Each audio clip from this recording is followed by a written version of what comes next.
वन्य जीव संरक्षण योजना, ये आपको 3 नंबर में टिप्पणी पूछा जाएगा।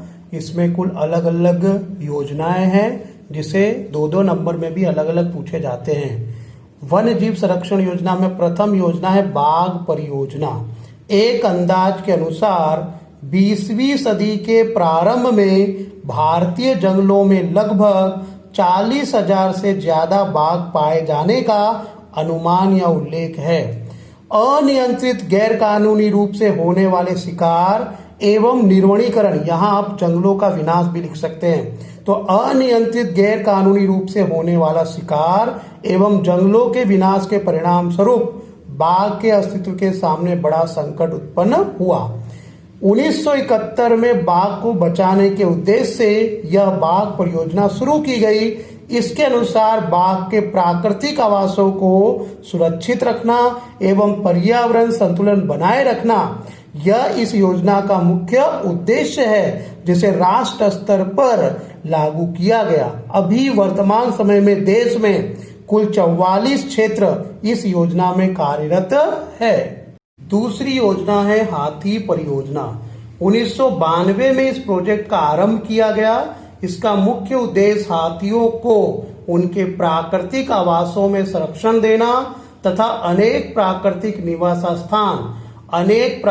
निवास स्थान उनके स्थानांतरण के मार्ग अर्थात जिस जगह से वो अपना भोजन, आहार और पानी के लिए जाते हैं उस मार्ग का रक्षण करने का उद्देश्य है। वर्तमान समय में देश में 26 जितने हाथियों के लिए संरक्षित विस्तार है। इस योजना के अमलीकरण के बाद जंगलों में हाथियों की संख्या में वृद्धि हुई। और यहाँ पर आप देख रहे हो तेंदुआ का ये चित्र दिया गया है।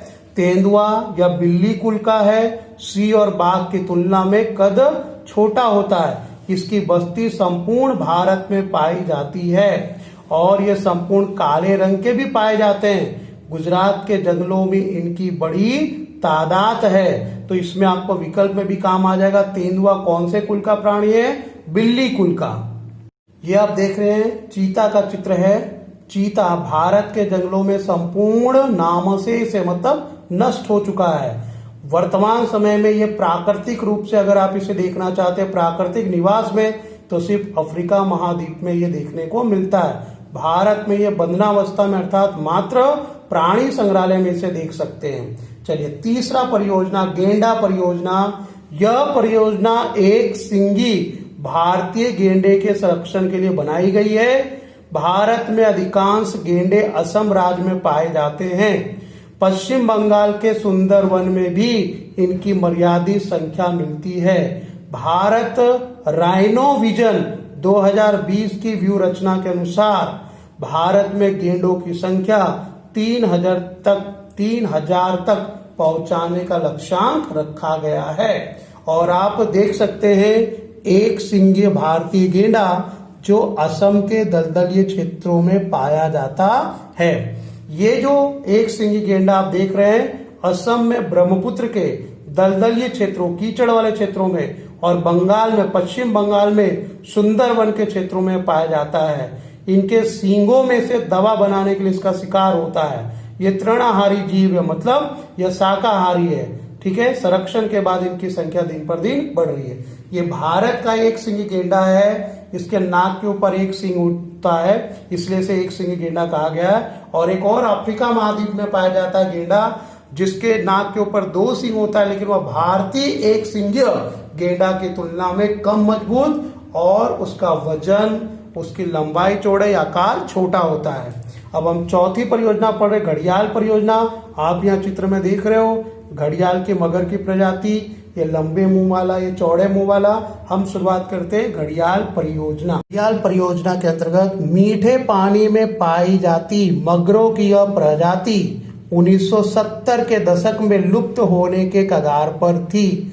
तब भारत सरकार द्वारा समय रहते उठाए गए कदम स्वरूप यह परियोजना चालू की। अर्थात घड़ियाल मगर परियोजना कब शुरू हुई? 1970 के दशक में। ऐसे आप विकल्प में भी पूछा जा सकता है। गिद्ध परियोजना। गिद्ध प्रकृति का सफाई कर्मचारी है। यह मृत पशुओं का मांस खाता है। भारत में गिद्ध की कुल 9 प्रजातियां दिखाई देती है। गिद्धों की संख्या में हुए असाधारण कमी के कारण 2004 में यह योजना शुरू की गई। छठा और अंतिम, हिम तेंदुआ परियोजना।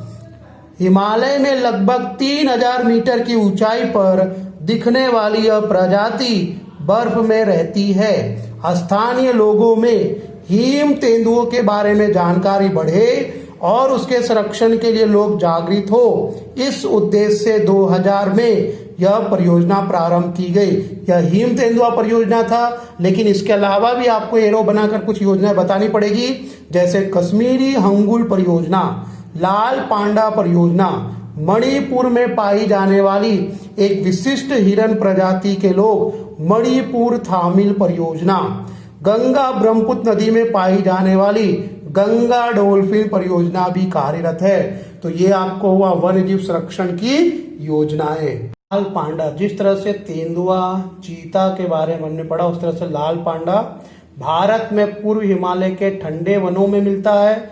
इसका भोजन बांस की कोपले, जो नए नए बांस उगने के लिए जो कोपले बनते उसे अंडे, छोटे पक्षी, जंतु इत्यादि हैं।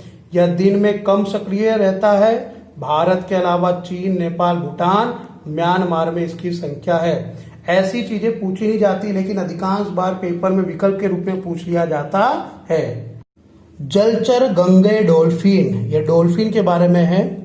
भारत की गंगा ब्रह्मपुत्र नदियों में पाए जाने वाले गंगे डॉल्फिन मीठे पानी की प्रजाति है। ये सामान्यतः गहरे एवं शांत बहाव वाले नदी प्रवाह के क्षेत्रों में निवास करती है। विश्व में अत्यंत जनसंख्या वाले प्रदेशों में से बहने वाली गंगा नदी में पाई जाती है।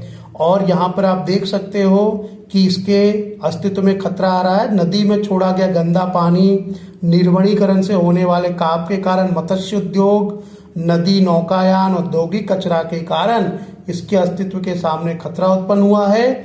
भारत में गंगा ब्रह्मपुत्र के अलावा चंबल नदी में इसकी अल्पसंख्या बची हुई है। ये बार बार जल सतह पर आकर श्वास लेने के लिए सूसू आवाज करती है, इसलिए इसे स्थानीय लोग सॉस, सूसू या सुइस के नाम से पहचानते हैं। यह हमारे पड़ोसी देश बांग्लादेश और नेपाल की नदियों में भी निवास करती है। वर्तमान में गंगा में डॉल्फिन के अस्तित्व के सामने खतरा उत्पन्न हुआ है। तो ये हुए आपके अन्य अलग अलग प्राणियों की जानकारी।